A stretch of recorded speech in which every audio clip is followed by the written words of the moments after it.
Welcome to my sweet life with Ruhi. আর আবার একটা নতুন ভিডিওতে আপনাদের অনেক অনেক ওয়েলকাম। ভিডিওটা দিতে বেশ অনেকটাই দেরি হয়ে গেছে, কারণ আমি কিছুদিন ধরে একটু অসুস্থ, সেই জন্যই রেগুলার ভিডিও দিতে পারছি না। আর এর জন্য আপনাদের কাছে ক্ষমা চাইছি। আশা করছি আপনারা সবাই আমার পাশে থাকবেন। আগের ভিডিওটাতে দেখেছেন যে আমরা আরিতার লেক দেখে তারপর লিংথামের রংলি বাজারে একটু কেনাকাটি করলাম, করে এই দেখুন হোটেলের দিকে যাচ্ছি। আর হোটেলে ঢোকা মাত্রই আমাদের কিন্তু ভীষণ খিদে পেয়ে গেছে, আর মাঝে বৃষ্টিও এসেছিল, ওই জন্য বাইরে আমরা ওই জিনিসপত্রগুলোকে লাগেজগুলোকে নামাতে নামাতে ভিডিও আর নেওয়া হয়নি। সবাই মিলে তাড়াহুড়ো করে হোটেলে ঢুকে গেছি। তারপরে আমরা রুমে না গিয়ে আগে ভাবলাম এতটাই খিদে পেয়ে গেছে যে খাওয়া দাওয়াটা সেরে নিই, সেই জন্য আমরা রুমের দিকে যাইনি। আর রুম তো মানে সেই 4 তলায়। আর এটা আমাদের লিংথামের রুম, একবার রুম টুরটা করিয়ে দিই, ঠিক আছে? এই যে যেমন double bed, queen size bed, এদিকে আছে দুটো সোফা, এখানে একটা টেবিল আছে রাখা, আর এই যে ওয়ার্ড্রপ, জামা কাপড় রাখার, এই যে কাঠেরই। আচ্ছা, আর জানলার এদিকটার একবার ভিউটা দেখিয়ে দিই। বৃষ্টি হচ্ছে, আমি তো সব ব্লগেই বলি যে আমি কোথাও যাব আর বৃষ্টি হবে না, সেটা মানে একেবারে ভুললাম না। যেখানে যাব বৃষ্টি আমার পেছন নেবেই। তো যাই হোক, বৃষ্টি এসে গেছে, আপনাদের একটা বেস্ট ভিউ দেখাই, জাস্ট দেখুন, জাস্ট দেখুন, জাস্ট দেখুন কতটা বোঝা যাচ্ছে জানি না। আমি উইন্ডোটা একবার খুলে দিই। ও জাস্ট দারুণ।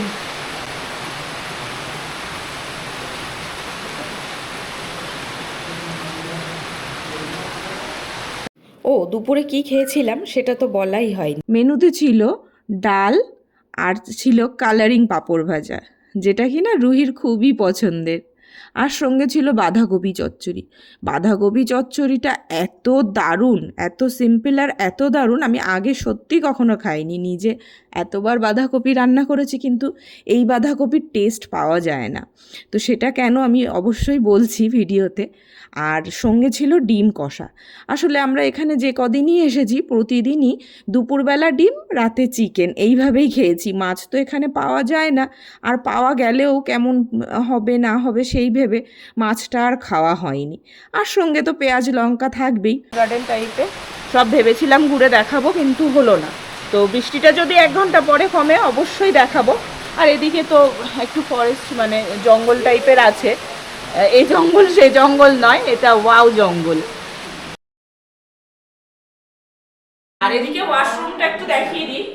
এই যে ওয়াশরুমটা, আসলে কারেন্ট চলে গেছে, বিশাল বড় ওয়াশরুম, গিজার যেমন ইয়ে হয়, একটা বেসিন আছে, আর তো কোমর, আর একদমই ক্লিন, নিট অ্যান্ড ক্লিন, দারুণ। আর এখানে একটা মিরর দেওয়া আছে ছোট, এই যে হ্যালো, একটা সাজা গোজার জন্য একটা মিরর দেওয়া। আর দেখলেনই তো বৃষ্টি হচ্ছে, সেই জন্য আমরা নিচেও যেতে পারলাম না। আর ওই কিচেন গার্ডেন যেটা বলছিলাম না, সেই কিচেন গার্ডেনটাও আপনাদের দেখাতে পারলাম না, হয়তো নেক্সট টাইম যখন আসবো তখন। আর বৃষ্টি তো কমছেই না, মানে থামছেই না আর কমছেও না, সেই জন্য আমরা যেতে পারছি না। তো আমরা একটু চেঞ্জ করে শুয়ে পড়েছি। আর শুয়ে এতটাই টায়ার্ড ছিলাম যে আমরা না সবাই ঘুমিয়ে পড়েছি। উঠতে উঠতে অনেকটাই সন্ধ্যাবেলা। তো সন্ধ্যাবেলা উঠে একটু কিছু হালকা স্ন্যাক্স খেয়ে নিয়েছিলাম, তো সেটার ভিডিও আর তুলিনি। যাই হোক, তারপরে আমরা এই রাতে দেখুন নিচে চলে এসেছি খাওয়া দাওয়া করতে। তো ডিনারের মেনুটাও ছিল কিন্তু বেশ সুন্দর। এই দেখুন, আজকের ডিনারে ছিল ভাত আর রুটি দুটোই, মানে সবাই সব কিছু মিলিয়ে খাবে। তার সঙ্গে ছিল ডাল, আলু ভাজা, একদম বাঙালি ডাল আর বাঙালি আলু ভাজা যাকে বলে, দারুণ ছিল। চিকেন খাবে না, সেই জন্য ওর জন্য একটা ডিম ভাজা নিয়ে নিয়েছিলাম, মানে অমলেট। আর ছিল এর সঙ্গে চিকেন কষা। তো প্রত্যেকটা খাবারই আগেই তো বললাম এত ভালো এদের মানে কুকিং যে স্টাফগুলো ওরা আছে তারা ভীষণভাবে ভালো ভালো রান্না করছিল। রান্নাগুলো এত টেস্টি ছিল, মানে এটাই বেস্ট, এই হোটেলের খাবার দাবার আমরা বেস্ট বলতে পারি আর কি। আমরা যে টাইপের খাবার খাই বাঙালি খাবার, সেই টাইপের খাবার এটা আপাতত আমাদের কিন্তু বেস্ট খাবার ছিল, প্রত্যেকটাই টেস্টি আর এই দেখুন এটা হচ্ছে নেক্সট ডে মর্নিং। আমরা এত তাড়াহুড়ো করে বেরিয়েছি আর ওনারা বলছিলেন যে মানে ওপরে ভীষণ বৃষ্টি হচ্ছে, খুব তাড়াতাড়ি যেতে হবে, না হলে আমরা কিন্তু কিছুই দেখতে পারবো না। সেই জন্য সকালে একটু ম্যাগি বানিয়ে দিয়েছিলেন ওনারা, সেই ম্যাগিটাও খুব টেস্টি ছিল। তো যাই হোক, ভিডিও তো আর ম্যাগির নেওয়া হয়নি, আমরা ম্যাগি খেয়ে বেরিয়ে পড়েছি।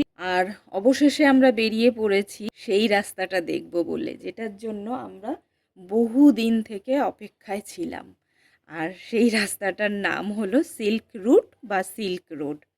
আর এই রাস্তাটা দেখতে গেলে কিন্তু আমাদের যেতে হবে হিমালয়ের সুন্দর সুন্দর সব পাহাড়ের মধ্যে দিয়ে, আর পুরোটাই যাব আমরা মেঘের মধ্যে দিয়ে। প্রকৃতির সৌন্দর্য দেখতে দেখতে আমরা এগিয়ে চলেছি, কিন্তু এই সৌন্দর্য দেখার সঙ্গে সঙ্গে আমরা আমাদের ওই যে গাড়ির মাথায় ব্যাগগুলো আছে দেখতে পাচ্ছেন না বাঁধা, ওগুলো মাঝে মধ্যে দেখে নিচ্ছি ঠিকঠাক আছে কি না। ওই ক্যামেরাটাকে একটু ওপরে দিয়ে সেইভাবে দেখছি, কারণ গাড়ির মধ্যে থেকে তো বোঝা যাবে না, দেখাও যাবে না, সেই জন্যে এইভাবে আমরা ব্যাগগুলোকে দেখছি। আর এই ব্যাগ দেখতে দেখতে ব্যাগের শেষ রক্ষা তো হয়নি, সেই বিষয়ে আসছি পরে। তো এই দেখুন আমরা কিন্তু ইতিমধ্যেই চলে এসেছি আমাদের ফার্স্ট ডেস্টিনেশন, আমাদের ফার্স্ট ভিউ পয়েন্ট, যেখানে এই সিল্ক রুটটা ভীষণ সুন্দর দেখা যায়।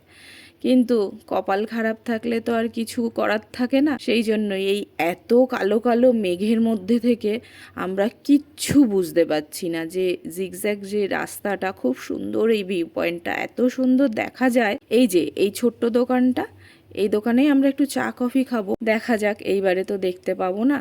তো যাই হোক, আমাদের কিন্তু এইবারে ভালোই ঠান্ডা লাগছে, আমরা হোটেল থেকে কেউ জ্যাকেট পরে আসেনি, আর এখানে এসে বেশ ঠান্ডা। চা কফি খাবো আর একটু ওই টয়লেট সেরে নেবো, কারণ আমাদের আজকের জার্নিটা অনেকটাই, আগেই বলেছি মানে সারা দিন প্রায় আমাদের ওই সন্ধে 7টা বেজে যাবে। তো যেখানে যেরকম ওয়াশরুম যেখানে পাবো সেগুলো সেরে নিতে হবে, আর একটু আধটু চা খাবার যা পাবো সেখানটাতেই সব সেরে নেবো।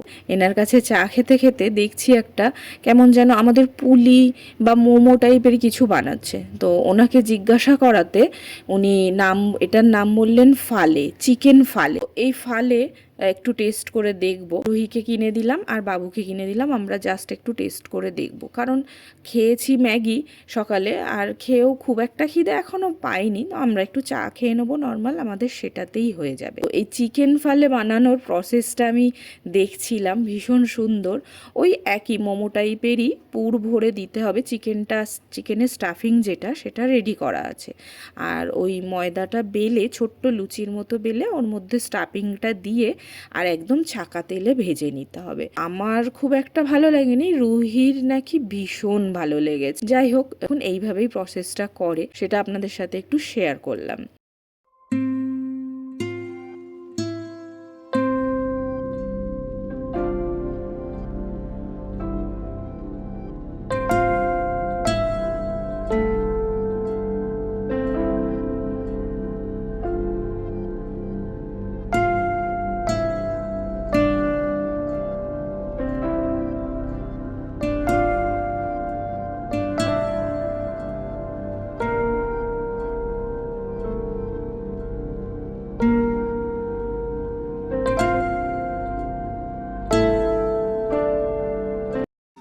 ফালে আর চা কফি খেয়ে আমরা আবার চলে যাব এই রাস্তা, জিগজ্যাগ রাস্তা বা টেরাবেকা রাস্তা ধরে। দেখুন মেঘ, কিন্তু আবার কোনো কোনো জায়গায় খুব সুন্দর আকাশটা ছেড়ে যাচ্ছে, মানে মেঘটা ছেড়ে যাচ্ছে। সেইখানটায় আমাদের ড্রাইভার দাদাকে বলেছি, কিন্তু এই রকম যেইখানে ছেড়ে ছেড়ে যাবে মেঘ বা সুন্দর আকাশ থাকবে ছবি তোলার, আমাদের কিন্তু একটু দাঁড়িয়ে ছবি বা ভিডিও নিতে দেবেন। তো ড্রাইভার দাদা ভীষণ ভালো আগেই বলেছি, কিন্তু ড্রাইভিং করার সময় ভীষণভাবে সিরিয়াস। উনি কারোর সাথে কোনো কথা বলেন না, উত্তর দেন না, সিরিয়াসভাবে গাড়ি চালান। তো আমরা সেটা প্রথম দিন দেখে একটু কেমন লেগেছিল, বাট পরে ওনার এই সিরিয়াসনেস দেখে ভীষণ ভালো লেগেছে। আর খুব সাবধানে উনি গাড়ি চালাচ্ছেন। এই ক্যামেরায় অতটা বোঝাতে পারছি না, এতটাই ঘন অন্ধকার হয়ে আসছে রাস্তার মাঝে মাঝে, আমাদের তো ভীষণ ভয় লাগছে। এই দেখুন, এই সুন্দর টেরাবেঁকা, আর রাস্তাটাও জায়গায় জায়গায় খারাপ হয়ে আছে কিছু কিছু জায়গায়, তবে রাস্তার কাজ দেখুন, দেখতে পাবেন সব জায়গায় রাস্তার কাজ চলছে। এইভাবেই আমরা কিন্তু এগিয়ে চলেছি। এই দেখুন, এইখানে একটু পরিষ্কার আছে, তো এখানে একটু দাঁড়িয়ে ছবি বা ভিডিও নেব ভাবলাম, দিয়ে আমরা দেখি কিছু দেখতে পাই কিনা। কিন্তু কপাল খারাপ থাকলে আগেই বললাম যে কিছুই দেখা সম্ভব নয়। দেখি সামনে কিছু দেখতে পাই কিনা, যদি কিছু দেখতে পাই আপনাদের সঙ্গে অবশ্যই সেটা শেয়ার করব। আর হ্যাঁ, ওই যে প্রথমে সিল্ক রুট বা সিল্ক রোড সম্বন্ধে যে কথাগুলো বলছিলাম, সেই কথাতে আবার এই রাস্তাটা ইন্ডিয়ার সিকিম আর তিব্বতের লাহাসা, এই দুটো দেশকে কিন্তু যুক্ত করেছে। আর এই সিল্ক রুট, এটা যে দুটো দেশের ব্যবসায়িক দিক থেকে মেলবন্ধন সেটা নয়, এই রাস্তাটা মিলিয়েছে দুটো দেশের সভ্যতা, সংস্কৃতি, রীতিনীতি, মূল্যবোধ, এই সবই জীবনযাত্রার সব কিছুর মেলবন্ধনই এই রাস্তাটাকে বলা যায়। যাই হোক, আমরা কিন্তু এই সুন্দর পাহাড় আর মেঘের মধ্যে দিয়ে চলে এসেছি অনেকটাই। আর আজ তো স্পেশালি মেঘ করেই আছে, মেঘ আমাদের পেছন ছাড়ছে না। যাই হোক, যেটা বলছিলাম, সেই প্রাচীন যুগ মানে চীনের সঙ্গে যখন যুদ্ধ বেঁধেছিল, সেই সময় সেই যুদ্ধের ট্রাঙ্ক বা যুদ্ধের বিভিন্ন রকম প্রয়োজনীয় মালপত্র নিয়ে যাওয়ার জন্যই এই রাস্তা বানানো হয়েছিল। তবে তখন কিন্তু এই রাস্তা এত সুন্দর ছিল না। রাস্তা না সুন্দর থাকলেও চারপাশের যে সৌন্দর্য সেটা কিন্তু ছিল একই রকম বা আরও সুন্দর। সেই সময় ছিল এবড়ো খেবড়ো পাথরের রাস্তা।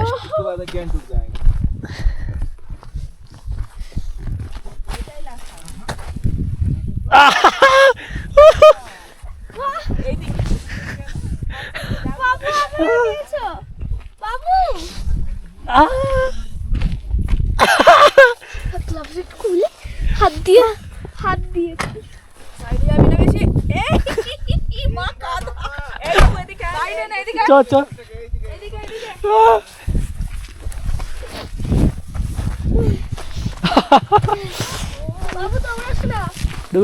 দৌড়াচ্ছি না, তুই আয়। ওই ও তোমার মাইয়ার হাত ধরো, ওকেই বলছি।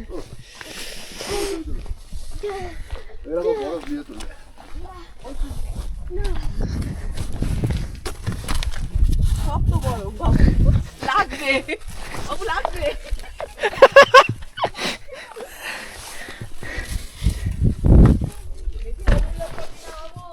বাবু বেশি ওই উল্লোড় করবি না, এই ভিজে যাচ্ছিস না আমার।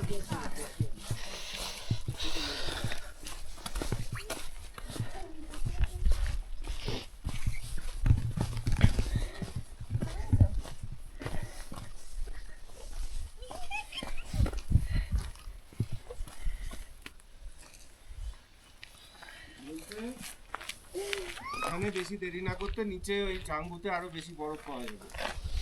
না না বাবু, এরকম মাম্মা এরকম কর, পেহলি বার এদিকে ঘুরে কাদা কাদা বরফ তুলে দেখে অ্যাঙ্গেল ঠিক আছে।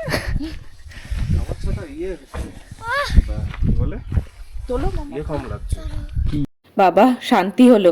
ছেলে মেয়েগুলো অনেকক্ষণ থেকে বরফের জন্য মন খারাপ করছিল, এই একটু কাদা মাখা বরফ পেয়েই ওরা খুব খুশি আর খুব মাতামাতিও করতে লাগে। যাই হোক, এখানে কিন্তু খুব বেশি বরফ পেলাম না, তাই ভাবলাম আমরা আরেকটু গিয়ে হয়তো যদি বরফ পাই। আর দেখুন, বলতে বলতে আমরা কিন্তু অনেকটাই বরফ পেয়েছি।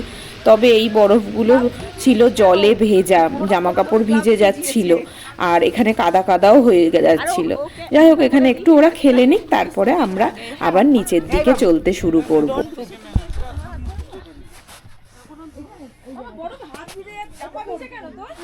জামা বরফে এ করেছে, ভিজবে না।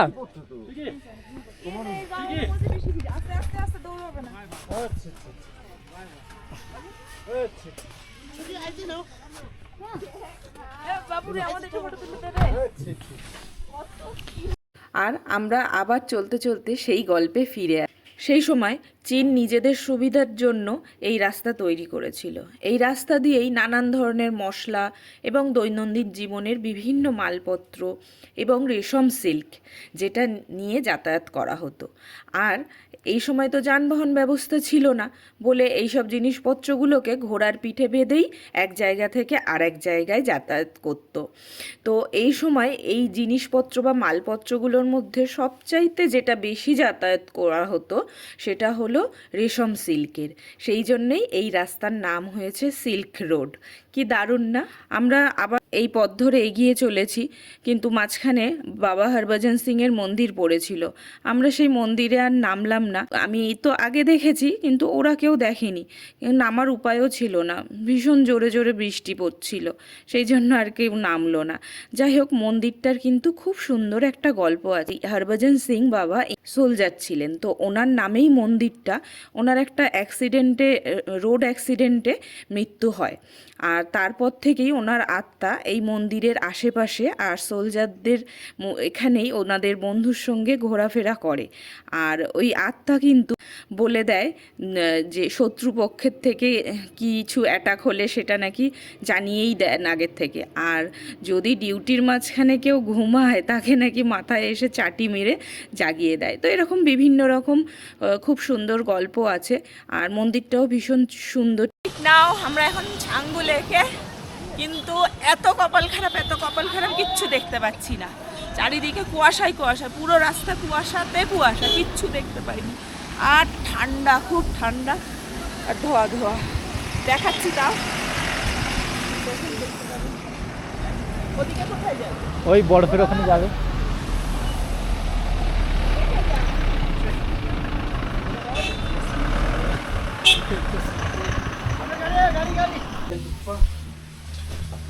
এই যে এটা, এই লোটাটার মধ্যে না গরম জল আছে।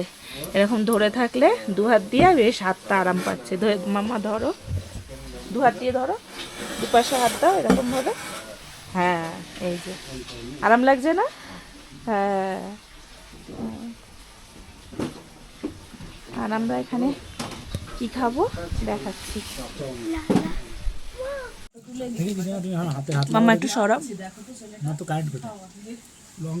লঙ্কার কারেন্ট।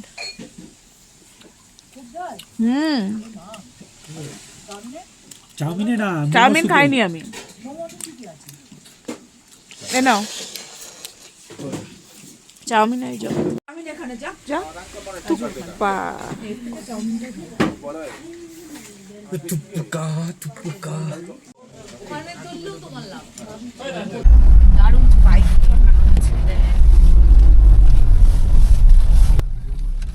আমরা খাওয়া দাওয়া করে বেরিয়ে গেছি। এইবারে এই সামনে কিছু অ্যাক্টিভিটি আছে শুনলাম, সেগুলোই কিন্তু দেখি কি কি আছে, যদি করতে পারি সেইগুলো কর। আর এত ঠান্ডা এই লেকটার, এখানে যে কবারই আমি এসেছি সেই কবারই ভীষণ ঠান্ডা। আর গ্যাংটক থেকে তো এটা 40 কিলোমিটার মতো লাগে। উচ্চতা কিন্তু 12,313 ফিট উপরে আমরা এখন আছি।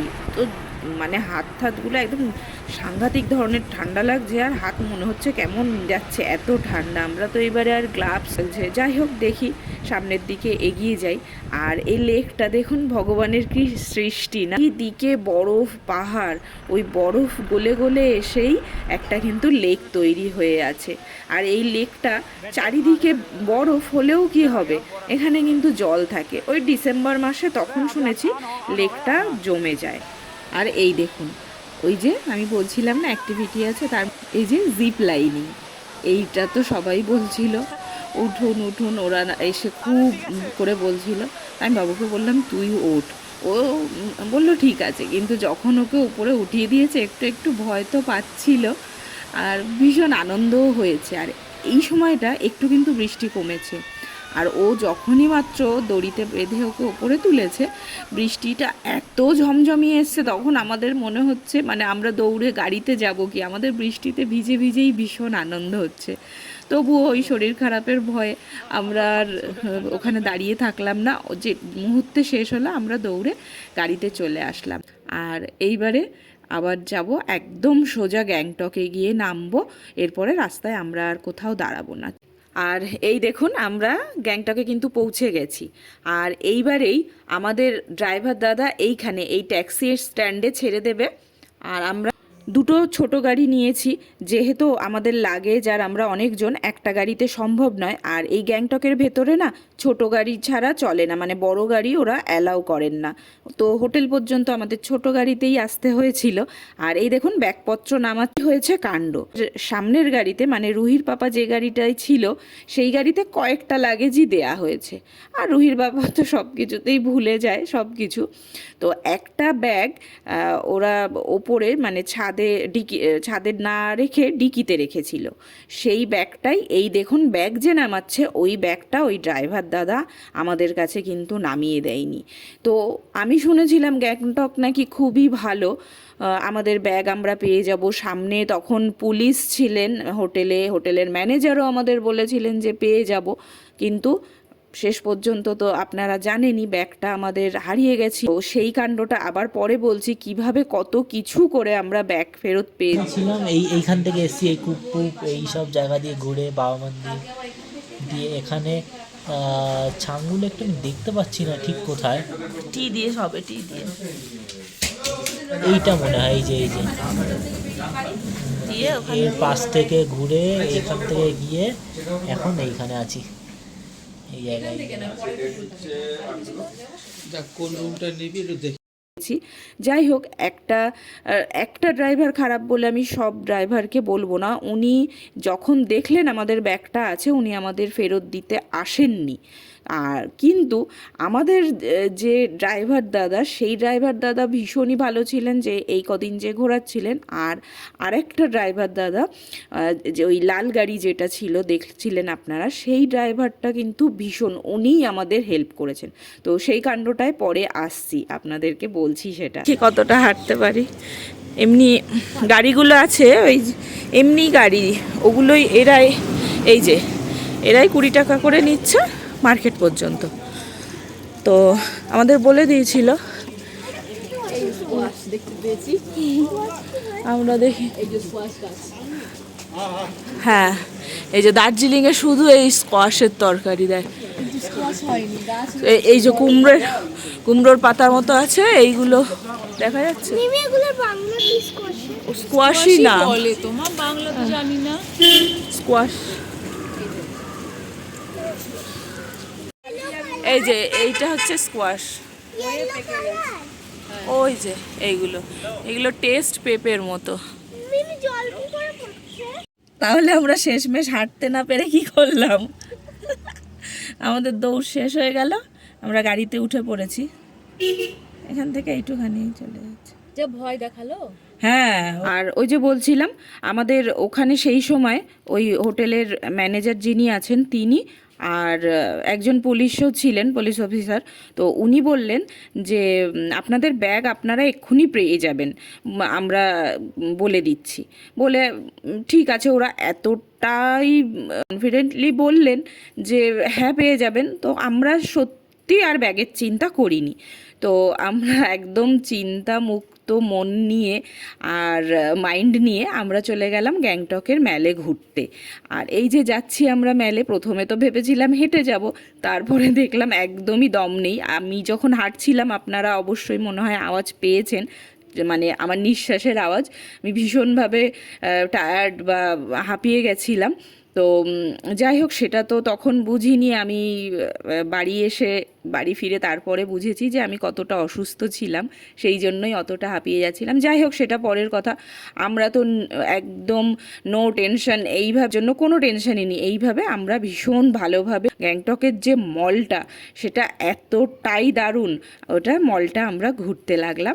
এই মলটাই যদি পুরো ঘুরে দেখা যায় এখানেই 2-3 ঘন্টা সময় কেটে যাবে, কিন্তু আমরা তাড়াহুড়ো করে পুরো মলটাই অল্পের ওপর দিয়ে ঘুরে আমরা চলে আসলাম মেলে এসে ভীষণ মনটা ভালো হয়ে গেল। আমরা যাব হোটেলের রুমে। আর এই হোটেলের কোনো রকম কোনো ভিডিও বা রুম ট্যুর আপনারা দেখতে পাবেন না, কারণ আমরা বাড়ি গিয়ে শুনলাম যে ব্যাগটা ফেরত পাওয়া খুবই মুশকিল হয়ে যাবে। সেই জন্য মন খুবই খারাপ ছিল।